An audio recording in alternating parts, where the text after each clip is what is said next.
আবার বিষ্ণু বললেন জুমার দিনটা এমন দিন, এই দিনে আল্লাহর পক্ষ থেকে বিশেষ ফেরেশতারা মসজিদের সবগুলো দরজার মধ্যে দাঁড়িয়ে যায় এবং জুমার নামাজের আগ দিয়ে খতিব সাহেব আসার আগ পর্যন্ত লিখতে বসে যায়।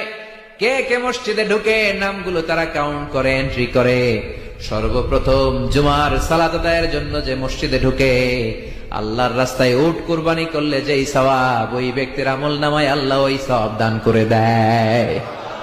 সর্বপ্রথম জুমার দিন যে মসজিদে ঢুকে ফালাহুল বুদনা, তার জন্য থাকে একটা উট কুরবানির সওয়াব। ওনার পরে যে ঢুকবে ফালাহু বাকারা, তার জন্য গরু কুরবানির সওয়াব। 3 নম্বরে যে ঢুকবে ফালাহুল কাবসা, তার জন্য ছাগল কুরবানির সওয়াব। 4 নম্বরে যে ঢুকবে তার জন্য ফালাহু আদ-দাজাজা, মুরগি কুরবানির সওয়াব। 5 নম্বরে যে ঢুকবে তার জন্য আল বাইদা, ডিম কুরবানির সওয়াব। সুবহানাল্লাহ পড়ে। এরপরে ইমাম সাহেব যখন খুতবা দেওয়ার জন্য চলে আসে